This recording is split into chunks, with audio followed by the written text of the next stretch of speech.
Recording in progress. Good evening.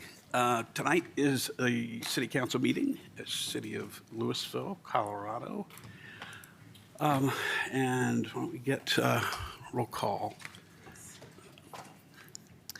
Mayor Pro Tem Dickinson. Here. Councilmember Fahey. Here. Mayor Lay. Here. Councilmember Cooperman. Here. Councilmember Hefner. Here. Councilmember Hamilton. Here. Councilmember Kern. Here. Please join with me in the Pledge of Allegiance. I pledge allegiance to the flag of the United States of America and to the republic for which it stands, one nation, under God, indivisible, with liberty and justice for all. All right. Do I have a motion to approve the agenda this evening? So moved. A second? Second. Any discussion? All in favor? Aye. Any Aye. opposed? All right. The next item on the agenda is public comments on items not on the agenda and items on the consent agenda. If you would like to speak tonight, you're welcome to do that. Just fill out a card right outside the council chambers, bring it to the clerk, and she will call your name at the appropriate time. You have 3 minutes to speak, and you don't need to take the full 3 minutes. If you've got somebody in the room or online who will give their time to you, you can speak up to 6 minutes. Ask that people refrain from booing or shouting or generally disturbing the folks that are doing the comments, because it takes a little bit of moxie to get up there, and we want to hear from everybody and not deter anybody from that. So, do we have any public comment? Robert Gerard.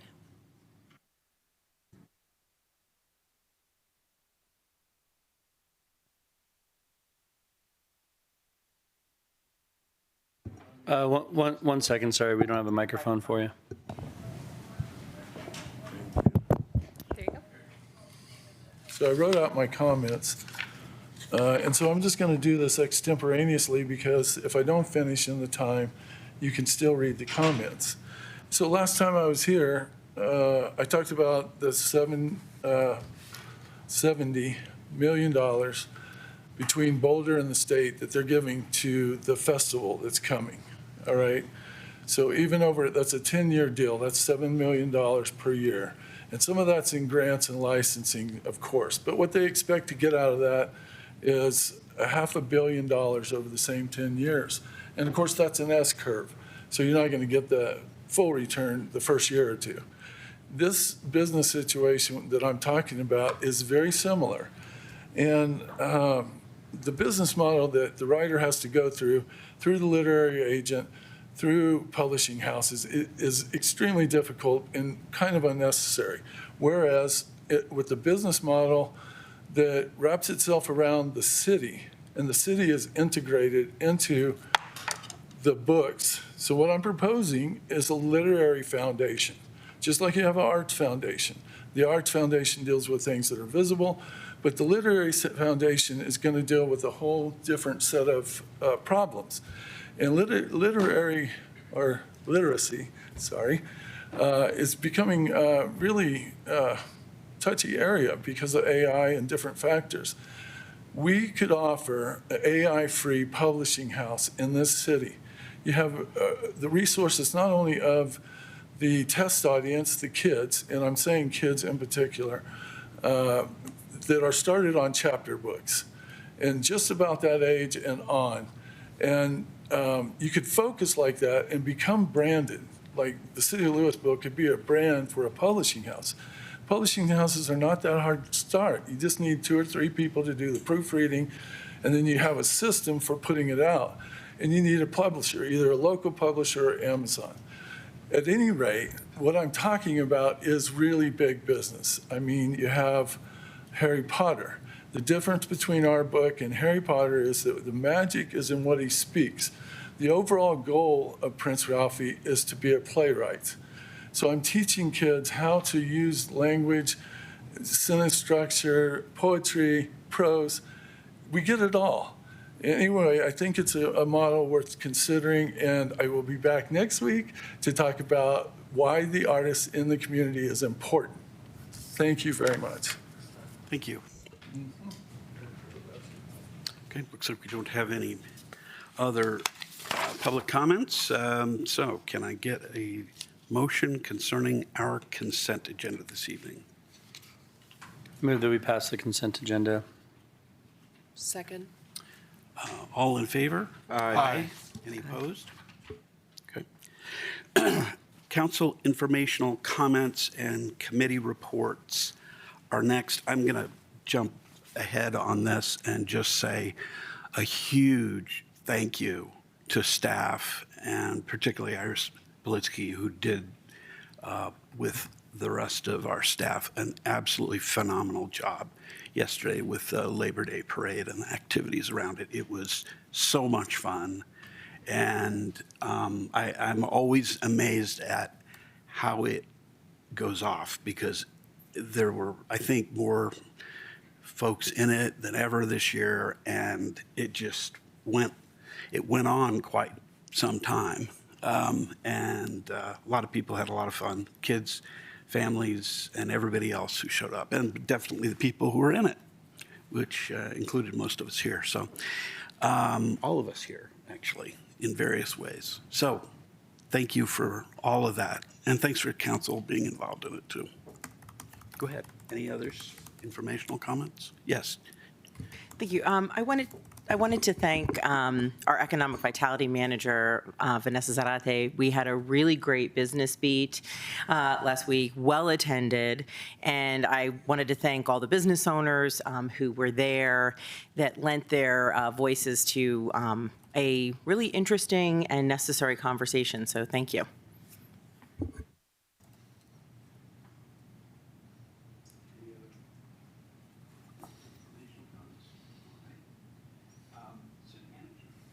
Next. Thank you, Mayor. So again, the Labor Day, the whole weekend, starting with the senior dinner on Friday night, which was very well attended, and then the activities throughout the weekend at the museum, and then the pep parade and the parade. Thank you to Cultural Services, Parks, the Police Department. All of those departments were instrumental in bringing this together. Also, we will be launching soon a battery recycling program where people can drop off their batteries at the library and city services. Also for Cultural Services, huge success on the summer reading program, which is, awesome. There's an increase in participation, and that's great to see. And then this Friday is First Friday, Dog Days of Summer, and that's also being coordinated through Cultural Services. So thank you. Thanks a lot. So we're on to regular business. So the first item on regular business is a discussion and direction on proposed rule reconsideration of 2009 endangerment finding and greenhouse gas vehicle standards. And I believe we have a presentation from our Deputy City Manager, Sama Fox. Thank you, Mayor. Yes, so I have a brief presentation for you all. As you know, this is the proposed rulemaking reconsideration of the 2009 endangerment finding and greenhouse gas vehicle standards. During our 8/19 council meeting, council asked for staff to bring this forward. The rulemaking comment due date is 9/22, so we were originally planning for the September 16th meeting. However, as we read a little bit deeper into this, we saw another deadline of September 15th, so we moved this forward to have the conversation tonight. Per the rulemaking, I'm just going to read you a section of it, but the summary is in your packet. Part of their proposal is to repeal all greenhouse gas emissions standards on the alternative basis that no requisite technology for vehicle and engine emissions control can address the global climate change concerns identified in the findings without risking greater harms to public health and welfare. So on council's legislative agenda, you do not specifically call out federal items like this. However, you have a few items about the environment and greenhouse gas. Your legislative agenda specifically supports state and local legislation that addresses climate change, lowers greenhouse gas emissions, and improve air quality. We did take a moment to reach out to our regional neighbors to see what others were doing around this. We did find that CC4CA, Colorado Climate, oh, I'm going to mess up that title right now, one of our liaisons. Colorado Communities for Climate Action, thank you for the assist, Councilmember Fahey. They have released a toolkit with a draft resolution, a draft letter, and other information that people may use to take action on this. The City of Boulder is preparing a letter for council discussion. I do not have a date on that, but that's something that's working through. And then the City of North Glen is preparing a letter and a resolution for council consideration on September 8th. At this point, that's all that we're aware of for our peers in the neighboring cities occurring and for our regional activities. Council may wish to comment on this. They may wish to use one of the regional things that's already occurring, such as CC4A's letter or resolution as a template for action they may take. Council may also wish to add something like this for our legislative agenda in the future or not. At that point in time, I'd like to open up for council discussion. I'm happy to try to answer any questions you have. Thank you. I think, first of all, do we have any questions on council? I want to get to the council discussion and the public comments, actually. Not yet. Why don't we take some public comment right out of the box here? First up is Helen Moshak, followed by Don Parcher.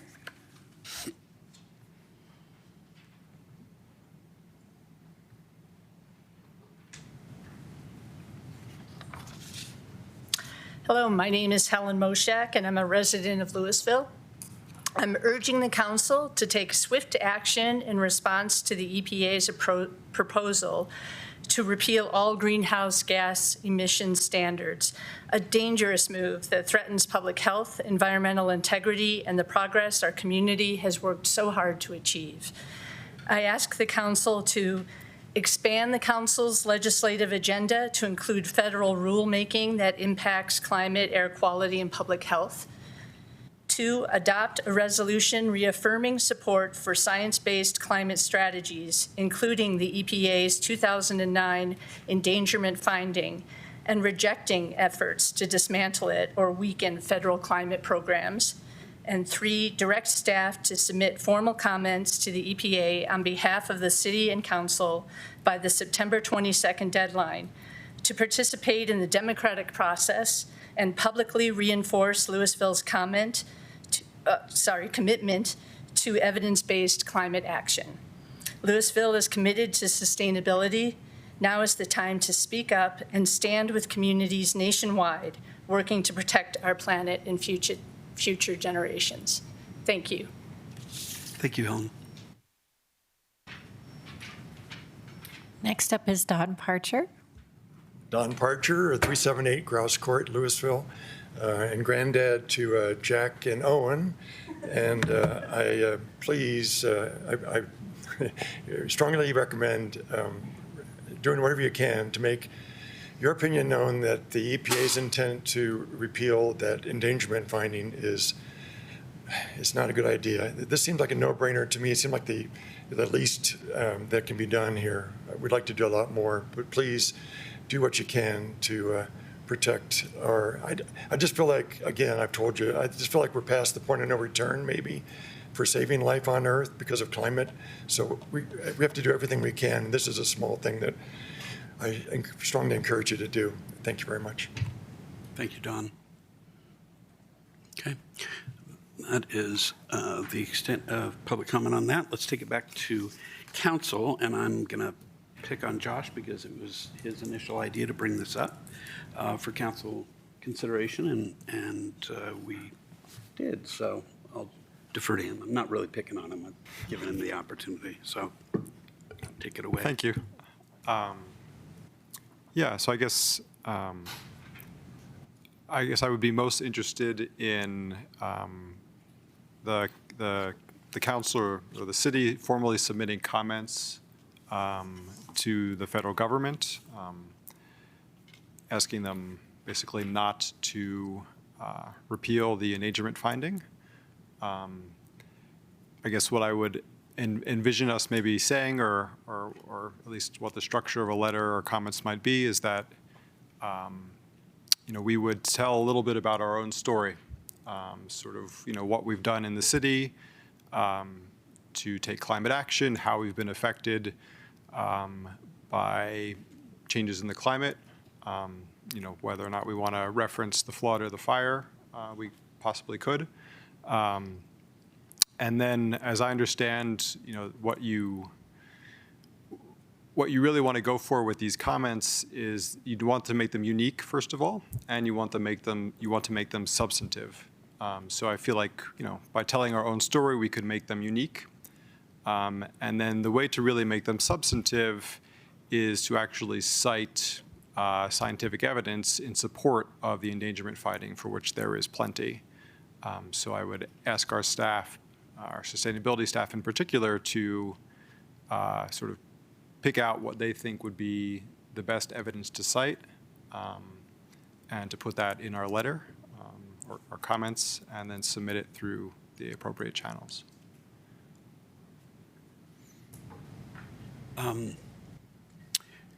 Yes, Councilmember Fahey. Thank you, Mayor. Yes, I agree with what Councilmember Cooperman just said. I would like to begin by suggesting that we sign the letter from the CC4CA as one of the many communities that is supporting their letter opposing this change, and just be a part of that group. And then we could, in addition to that, do a letter of our own that kind of builds on that, as Councilman Cooperman said, that gives our own personal experience. It kind of builds on what the CC4CA's letter says. Thank you. Others? Yes, Councilmember Green. Thanks. So part of the reason that I second this is I agree. Just to clear things up, I would not like for the city to change its policies on legislative agendas and how we handle this. I think this needs to be something unique. This is, in my opinion, a grave danger that the EPA would do something like this. This is like saying that we can start putting chemicals back in our drinking water and our streams. I think that that's ridiculous. So I agree, Councilmember Fahey, that we should be signing the letter. I think that the impact of the city of Louisville signing CC4CA's letter will help them talk about the number of communities that are in support. I am concerned with the time frame that we have and putting additional tasking to our staff too much. If we could take the recommended letter, like the language that's in that letter from CC4CA, so that would ite how many hours that our team really needs to be able to put into this. That would be great. I don't think that we should specifically cite, although I think it's somewhat creative. There could be some argumental inaccuracies, so I would not like for us to specifically discuss any of the incidents that have occurred, natural disasters that have occurred in Louisville, but instead reinforce what our policies, what this community feels is imperative for reducing greenhouse gas emissions and therefore reduce global warming. That would be my opinion. Thank you. Other comments? Yes. Councilor Pepper. Yeah, I generally agree. I think signing on the letter is a simple thing for the city to do, and I think writing our own letter is a wise thing to do. And I think I agree that, if I'm thinking around like the country, what municipalities do we want to make sure are writing letters about this? Cities that have experienced the devastating result of climate change are the ones that should certainly be speaking up. And so we unfortunately are one of those, Louisville, Boulder, and Superior. And so I think mentioning the harm that was put on us and the economic harm that was put on us, and obviously the general harm that we went through in those experiences, I think do tell a story, and it's why it's so important that we're doing something nationwide to combat climate change. So I think those elements of how it affected us directly are powerful. So I'm not sure why we'd leave them out, but maybe you can explain again. But I think those would be good to have in. But generally, yeah, I agree. I don't know how much time, to Councilmember Kern's concern of staff time. I don't know how much time we're looking at, and certainly sounds like we'd rather get it in sooner than later. So hopefully that can be done quickly. I'm not the one to write the letter myself, but it does seem like staff would be the appropriate way to do that.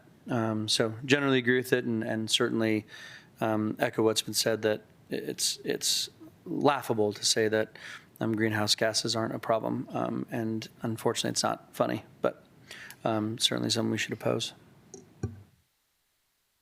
Thanks, Mayor Pro Tem. Others, yes.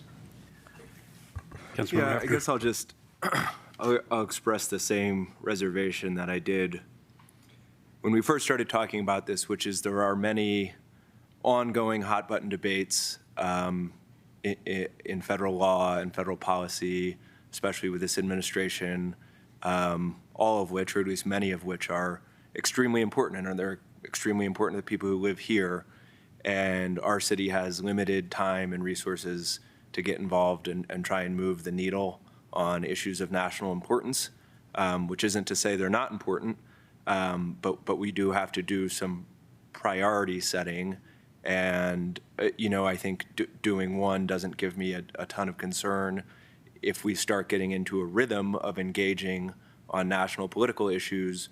That can quickly become how we spend quite a lot of our time. And I think all you have to do is look at what's going on with the Boulder City Council and how they've been engaged in sort of international political issues over the last few months, and how that's been consuming their open meetings. And I certainly don't want that outcome for us, because they're difficult issues, they're very sensitive issues, people care deeply about them. And it's also true that this group of 7 people has very little ability to do much of anything about them. So I don't think I necessarily oppose doing something on this one, but I do have a strong caution about making this a practice, because it's not the best way for us to spend our time. Okay. Others? Yes, Councilmember Hamilton. Thank you. So I am in support of what will be the most impactful yet efficient path forward for our staff. It seems like the CC4CA letter, from what I can gather, is a relatively light lift as far as outlining our unique experiences here in Louisville thus far. I trust staff to, again, develop a concise yet impactful message that we could deliver. As far as the broader question about federal being involved in federal concerns beyond what we outline currently in our work plan of local and state, I share similar concerns as Councilmember Hefner.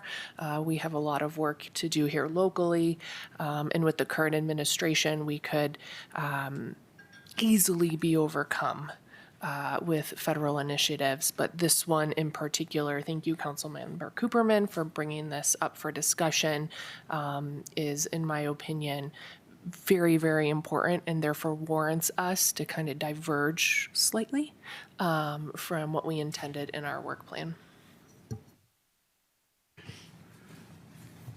I appreciate all the comments that have been made. I think I guess my own view about this, I share some of the concerns that Councilmember, frankly, each of the concerns held by each of the council members. I think this is the climate, or the endangerment finding is a linchpin of a lot of policies. And it's a linchpin of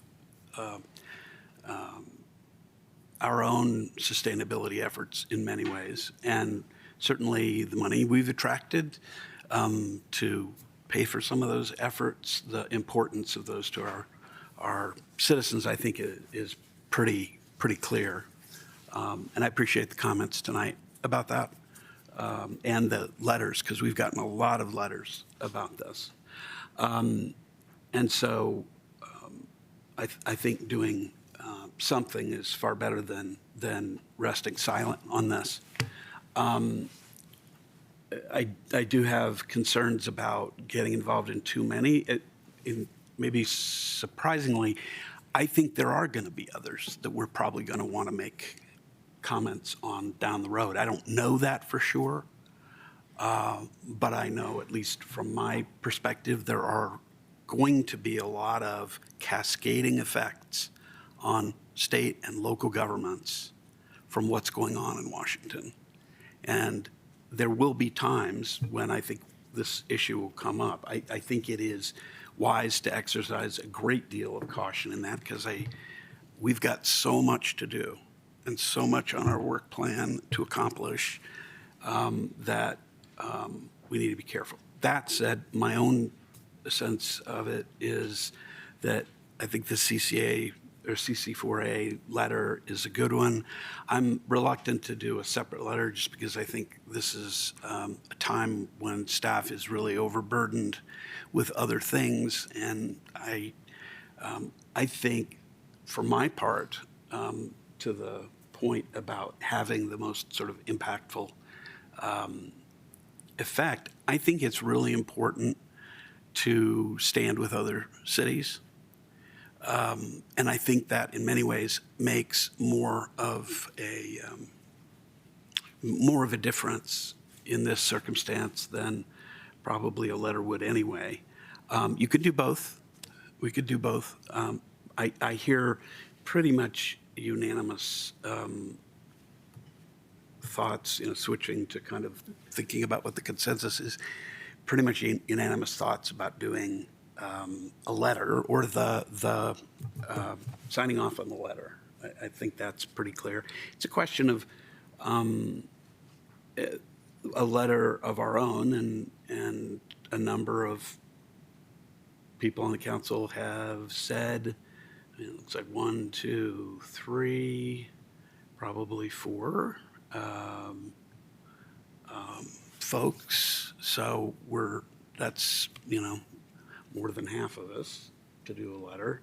I don't particularly want to take a vote on this. I want to find out whether we've got some comments of maybe the 3 on this. Yes.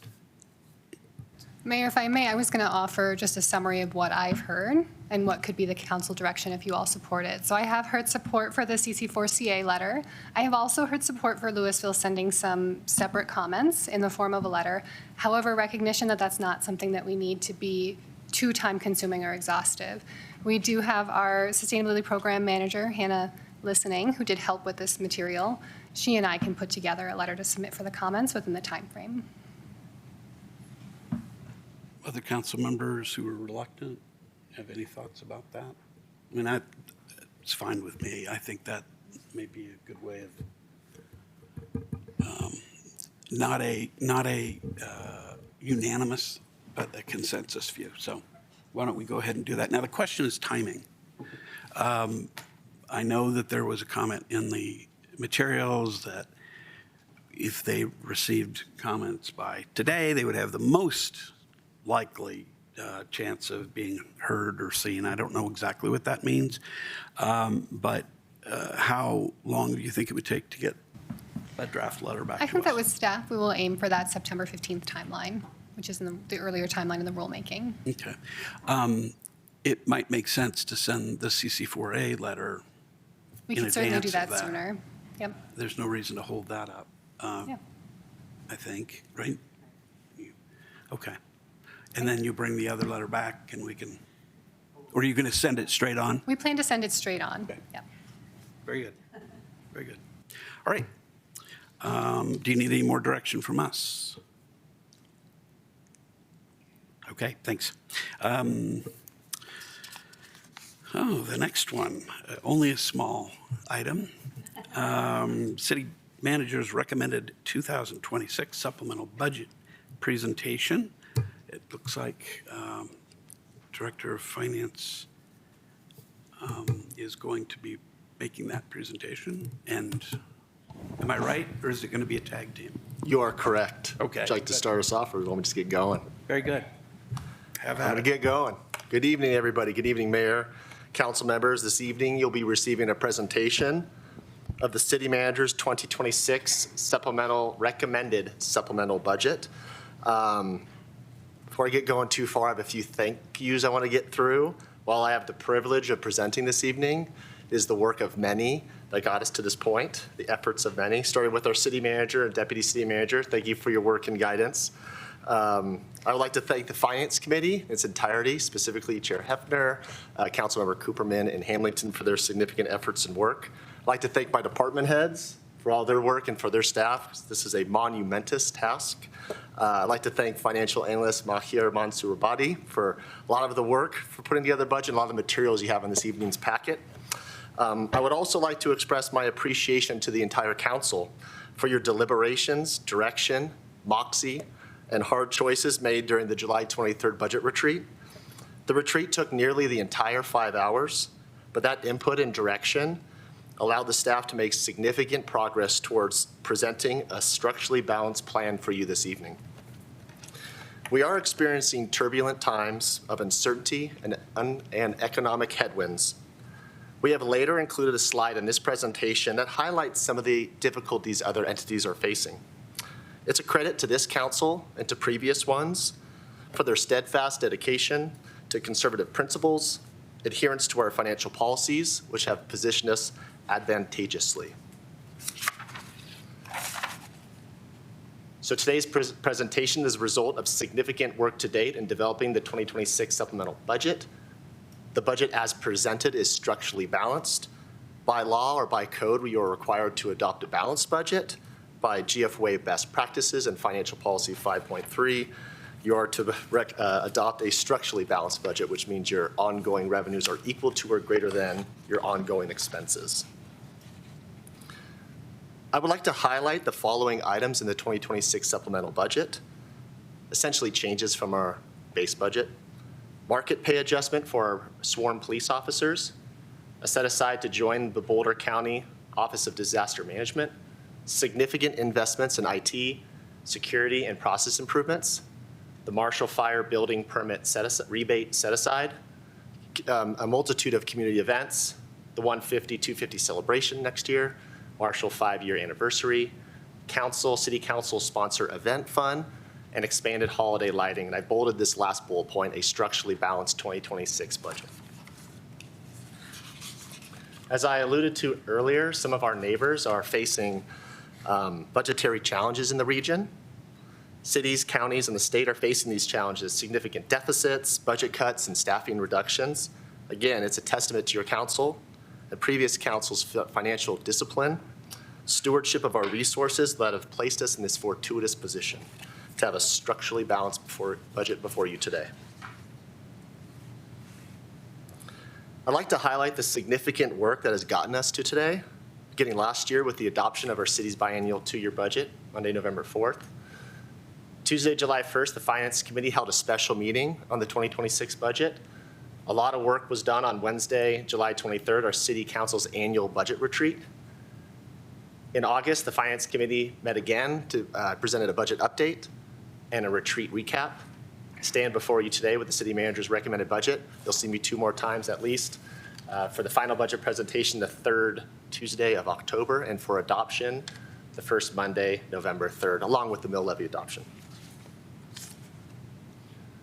If you recall, much of the time spent at the budget retreat focused on 2 funds, the general fund and park fund, as the remaining 19 city funds were structurally balanced at that time. An update of the general fund since the budget retreat and last month's August Finance Committee meeting are as follows.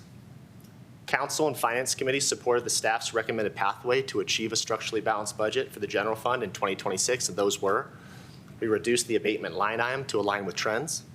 We shifted the computer replacement allocations from the general fund into the capital fund. We eliminated vacant risk management specialist positions with those duties to be absorbed by other departments. We incorporated the latest healthcare insurance projections into our salary projection modeling.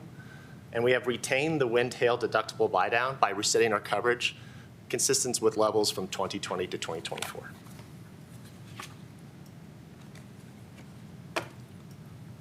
All right, we got your first chart. Implementing the pathway from the previous slide allows us to present the general fund's budget structurally balanced, with forecasted revenues at $28.8 million,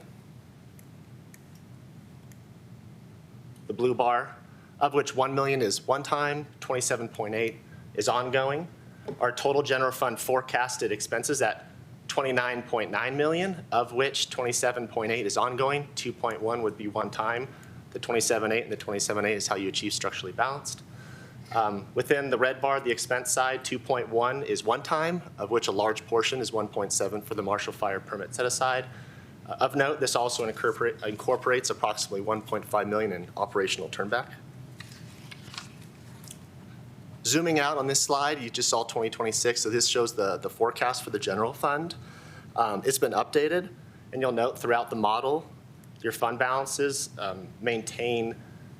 adhere to financial policies, maintaining the 15% operational, and as well as the target 25% operational reserve target. And now an update of the park fund since the budget retreat. Council and the Finance Committee supported the recommended pathway to achieve structurally balanced for the park fund for 2026. Those were a transfer from the Conservation Trust Fund for park operations in the amount of $100,000 annually in the near term as a stopgap measure. You also directed staff to evaluate the inflationary factor, the CPI transfer methodology used for the Parks Fund, annual general fund transfer, which is set by City Financial Policy 2.3. Staff will add this to the 2026 Finance Committee work plan, along with its annual review of all city financial policies. With this feedback and direction received at the budget retreat and August Finance Committee meeting, the Parks Fund is structurally balanced for 2026. On the left-hand side, your blue bars are your revenues, 2.8 million in total. This includes 1.2 million in transfers, but the 1.1 is from the general fund, 100,000 is from the Conservation Trust Fund. The remainder is largely the dedicated sales tax. The red bar, 2.8 million ongoing. Parks Fund, if you recall, is an operational fund now. Parks capital expenses have been shifted to the capital fund. Within that red bar, it also incorporates approximately $200,000 in operational turnback. And there's a fund balance in the green bar. The next slide will zoom out, and you'll see the long-term forecast for the Parks Fund. You'll note that that staff is projecting the use of the Conservation Trust Fund through the city's next biennial budget, or 2028, which will provide staff an opportunity to evaluate the general fund transfer and CPI methodology to parks, and time to implement those changes, if any, without disruption to other funds. This, again, will be added to the 2026 Finance Committee work plan.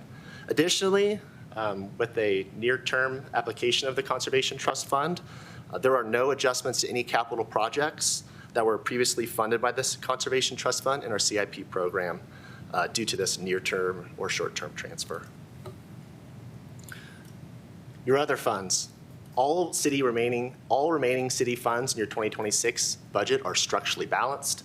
The long-term financial forecasts, which are required per our city financial policies, can be found in your agenda packet materials within the budget message transmittal letter, approximately the first 16 pages of your draft budget book for you.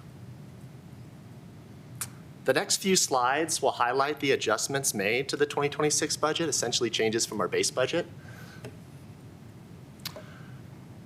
Now, you've seen these before. We spent significant time during the budget retreat reviewing each of these items individually, so today I will quickly run through them. These were all supported by the city manager and your council and have been included within the 2026 budget.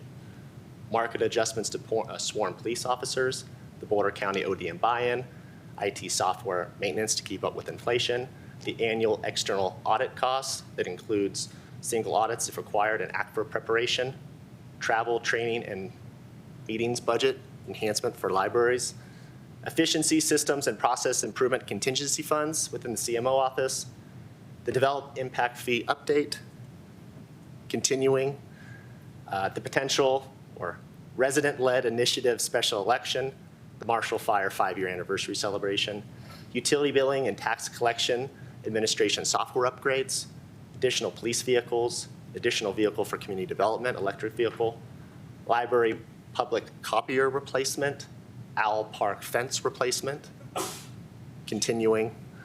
The Marshall Fire building permit rebate set aside, holiday lighting expansion, the 4th of July 250-150 commemoration, and the council-sponsored events fund. As it relates to board and commission budget requests, feedback received from the council during the budget retreat from those requests were directing staff, directing parks internal staff to explore potential sites for puck and stick, and the Sustainability Neighborhood Pilot Program, backpacks funded one time. Other policy direction received from council during the budget retreat, open space acquisition target reserve was set at $5 million. The current balance is approximately $315,000. And the historical preservation fund tax exploration was added to the 2026 work plan. Future budget public meetings are expected to be held on the following dates: Tuesday, October 21st, and Monday, November 3rd. With that, I would like to thank you for your attention, your work, and support in developing the 26 budget. Happy to answer your questions you may have. Thank you. Council questions? Yes, Councilmember Cooperman. Just one little question. I'm wondering, do you think we could find a little bit of money to fund one more concert in the park for 2026?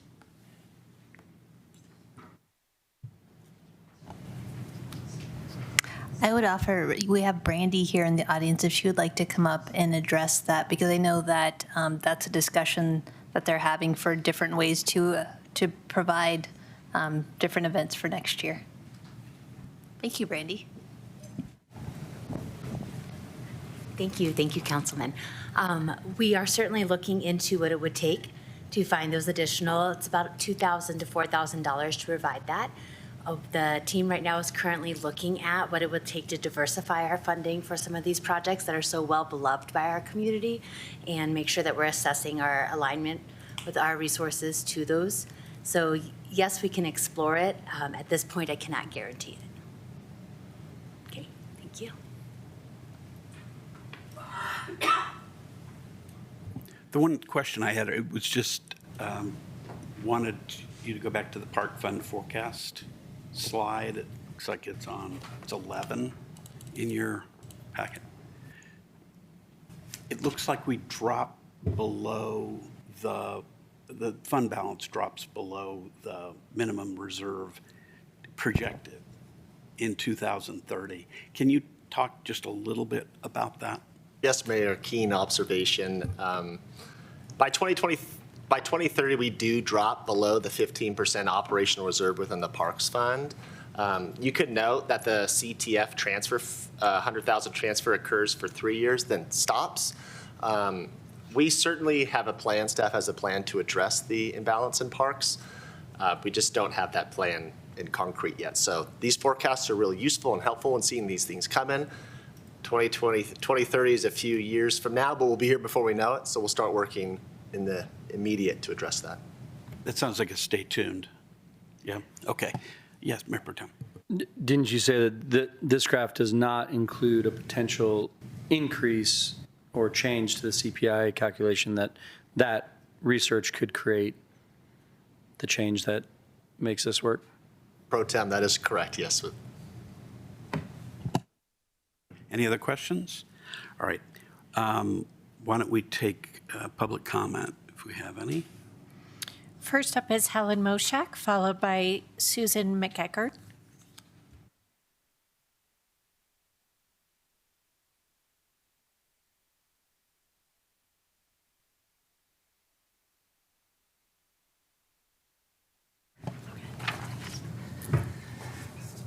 Good evening, council members. My name is Helen Moshak. I'm back again, and I'm a Louisville resident.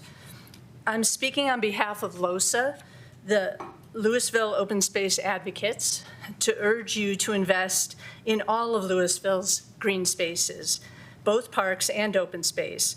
These areas together shape our community's connection to nature, environment, health, and civic identity. While parks receive substantial support from the General Fund and Conservation Trust Fund, adding up to over $7 million through 2030, in addition to half of the original open space and park sales tax, the open space program budgets, both operations and capital projects, are limited to its share of the sales tax fund and impact fees. We ask that council manage resources in a way that allows for meaningful investment in open space acquisition and restoration. This is not an either or, it must be both. Open space property acquisitions, despite strong community support, partnership funding, and viable city funding options, are often met with hesitation or rejection. These opportunities are time-sensitive. Once lost, they are gone for good. Available funding sources include the Open Space Acquisition Reserve, Open Space Fund Balance, General Fund Reserves, and the Conservation Trust Fund. Council has the ability to adjust project timelines and draw on reserves to make room for urgent acquisitions. This includes funding for acquisitions like the Gateway property, Coal Creek riparian zone parcels, the Centennial Valley Hillside Prairie properties, as well as restoration projects and trail connections, and strategic staffing to support grants and volunteer coordination. Please be sure to work closely with OSAB. They are such a valuable partner and community resource. They are an incredible source of advice, feedback, and connection to our stakeholders. Open space is a cornerstone of Louisville's identity and resilience. One more note, please consider creating a financial policy that permanently waives or rebates permit fees for any resident who loses their home to fire, flood, or natural disaster. Recovery is hard enough. This would be a meaningful step forward, easing that burden. Thank you. Thank you, Helen. Next up is Susan, followed by Larry Donner.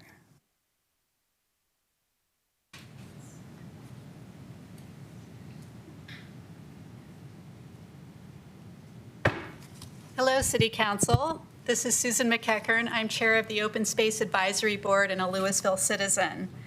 As chair of OSAB, I would like to say that the board would have welcomed the opportunity to comment on the Acquisitions Reserve Fund cap. Since we didn't have that opportunity, as a private citizen, I would urge the council to hold off on establishing a cap at the present time. It will be 10 years before we reach that $5 million level, and it can easily be revisited at a later time. Indeed, given the cost of acquiring valuable open space properties, we will always need more money than the acquisition fund will be able to provide.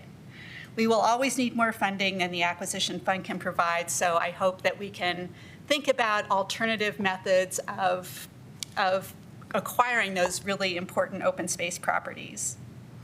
I would also like to speak on the issue of providing extra funding from the Conservation Trust Fund to parks over the next 3 years. I understand that Parks is facing a deficit and fully support the council's decision to allocate $100,000 from the fund to parks in 2026. However, I think that council should hold off on a multi-year commitment at this time. The Open Space Division also has many unmet urgent needs as well, and I hope they will be taken into account as well. Thank you very much. Thank you, Susan. Next up is Larry Donner, followed by Andy Dorsey. Yes, my name is Larry Donner. I live at 1020 Willow Place. Is this an appropriate time to comment on the manager's proposed budget additions? Sure. Right. On December 30th, 2021, a fast-moving grass fire swept through poorly maintained open spaces and destroyed 550 homes in the city of Louisville. The city was caught absolutely flat-footed. In the years since, we haven't done much to improve our posture to help protect and defend the citizens. Joining the County Office of Disaster Management offers an opportunity to greatly reduce the negative impacts of any future large-scale events or disasters that may befall Louisville. So I'm just calling to urge you support the manager's recommendation to join the Office of Disaster Management. Thank you. Thank you, Larry. Next up is Andy Dorsey.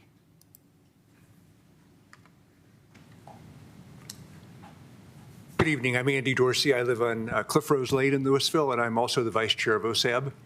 I just first want to thank the council for your work in considering acquiring other open space properties. I know that that's not an easy lift, and you have to think a lot about the finance of it and how it all is going to come together. And so we really appreciate your consideration of the properties that I think you're working on right now. Helen and Susan have spoken as eloquently more eloquently than I can. I'd just like to add my support to what they've said, both about the Open Space Reserve and about the long-term needs of open space. There are a lot of ways that open space can and should be improved. To the last person's point, the open space staff has spent a lot of time in recent months working on fire mitigation. That's demanded a lot of their focus, will continue to demand a lot of their focus, but it takes a lot of their energy away from some of the things that we need to do to improve the resources in open space. So as you think about the long-term budgeting of the Conservation Fund, I hope that's one thing you'll keep in mind. Thank you. Thank you, Eddie. Okay. Seems like we've got the public comments that we have for tonight. I'll take it back to council. Are there comments, thoughts? I guess I'll say one thing, which is thank you to all of those who are involved in this budgeting process. And it's not over. It's, until we get to voting on it, there's still stuff that's going to be done. And I really appreciate all of the work. I appreciate the work of citizens who are paying attention to this. It used to be that we had much less involvement by residents in providing comments, and I really do appreciate that because it is a long process and it's hard to keep up with that. I would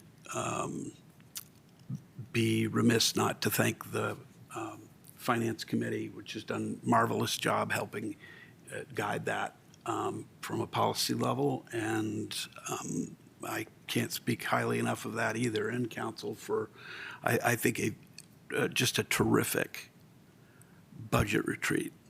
I don't think I've been in a lot of budget retreats, and I don't think the one we just had was.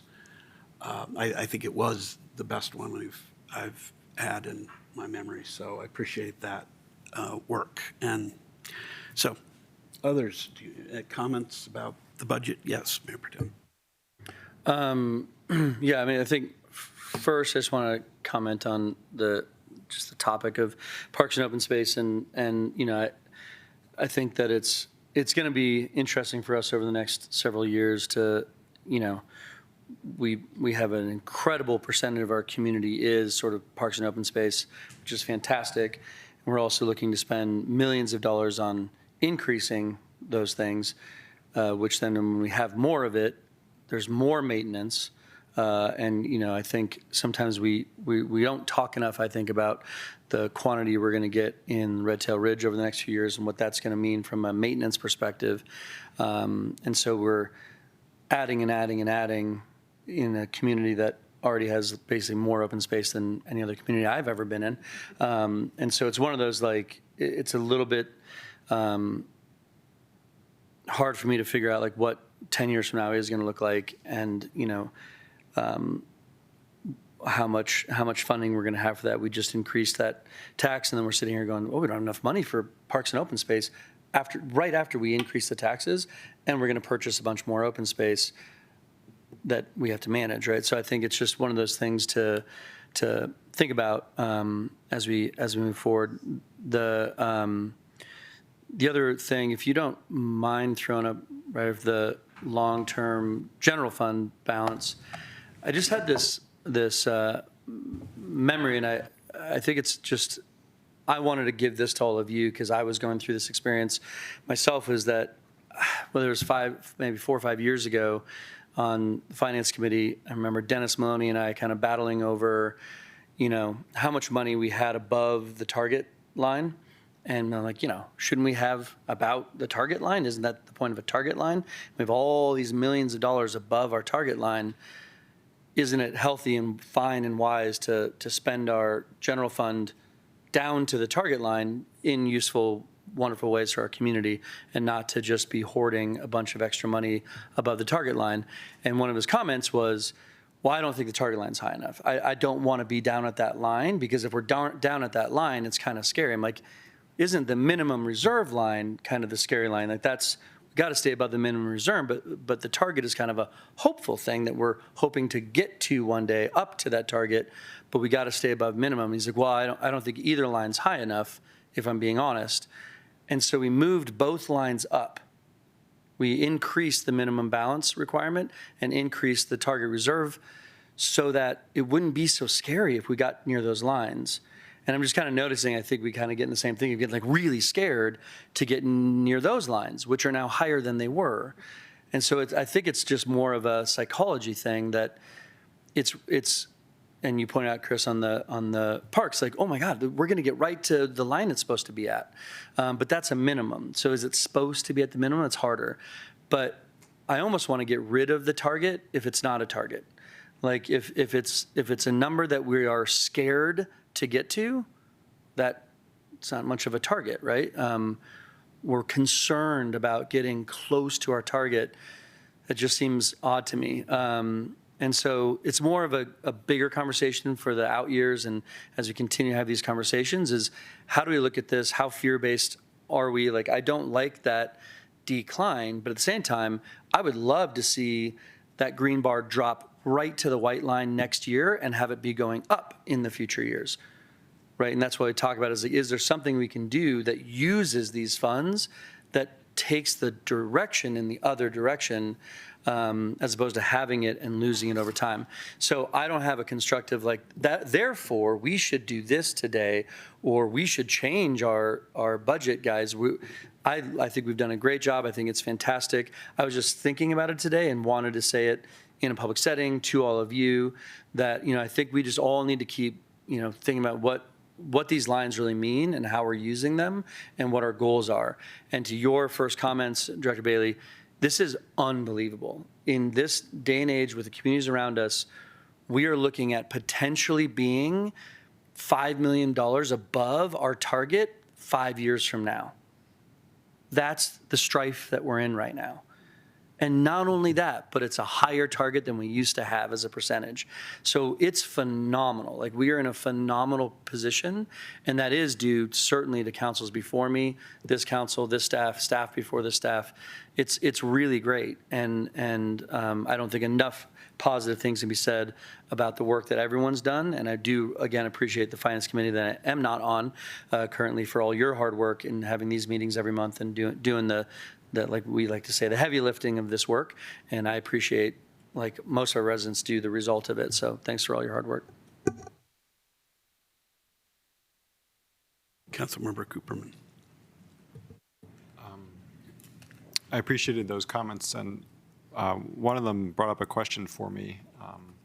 So you didn't show the Open Space Fund in particular, but as I recall, its fund balance is quite healthy going out to 2030. And I was curious, when you model that fund, do you try to take into account future acquisitions and the cost for maintenance for those? I mean, some of the, like at Red Tail Ridge, we know we're getting that land, for instance, so we could try to model it, whereas other land we don't necessarily know we're getting, but just a thought. Would you like me to respond, council member? Sure.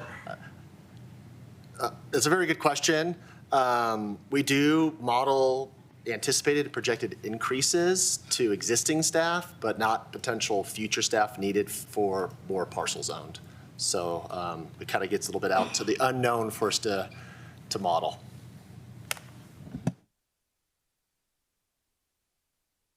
Councilmember Fahey. I would just like to also thank staff and everyone involved in this budget process. It's amazing that you've gotten it to this point. And I will just quickly comment on Councilmember Dickinson's comment about the fund balance. I think that periodically, because of the cost of living increases and costs of everything increasing over time, that minimum balance does have to gradually increase also.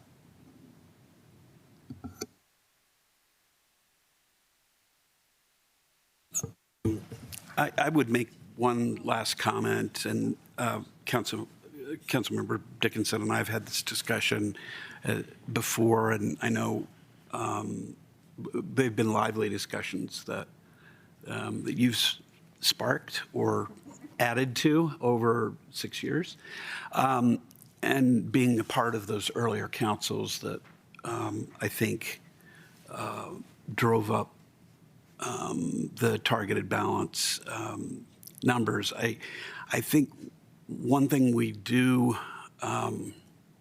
we do forget a little bit in this is just how dire some very large disasters can be. And I've had some discussions with the city manager about potentially talking about these issues, about the fund balances to perhaps put a little bit more meat on the bones of the rules. Because I think if we look back at a couple of the major crises that we've had, we see them smoothing out over time.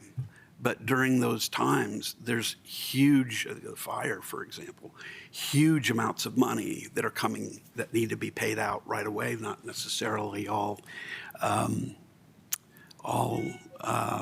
reimbursed right away. And it adds up faster than we know. So from that standpoint, I think a lively discussion is worthwhile, because I think it is sometimes confusing. You look at those numbers and you just say, gosh, there's so much money there. Why, what are we waiting for?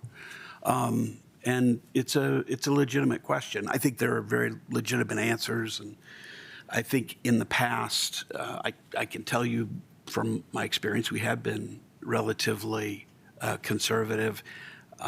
That's partly, that's what we felt the citizens wanted, but I think also it is perhaps worry about what we can sink into pretty quickly if we get a little bit too profligate. But it's a good point, and more to come on that. Anybody else? I think otherwise, Councilmember Hamilton. First and foremost, I want to thank Councilmember Hefner, who is the chair of the Finance Committee. I am so grateful for his leadership and the amount of time that he's dedicated working with staff to produce what I think is a phenomenal 2026 budget. So thank you for that. Just one more quick comment regarding the minimum balance topic. I think for me, when I'm looking at where we're standing today, it's the trend that's concerning of consistent expenses being more than our revenue. I think, to the mayor's point and some other discussions as well, if there's a one-time expense that draws us down to that line due to an unforeseen circumstances, or maybe it's a strategic reason as well, we need to tap into it. That's totally fine. But for me, the trend is what's concerning in some of our what is the word I'm looking for? Not budgets, but fund forecasting. Thank you.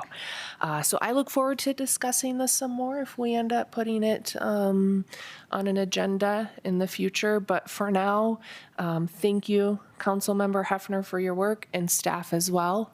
And I have no other comments on the budget. With that, I think we'll close the item, and let's go to the city attorney's report. I have no report this evening. Thank you.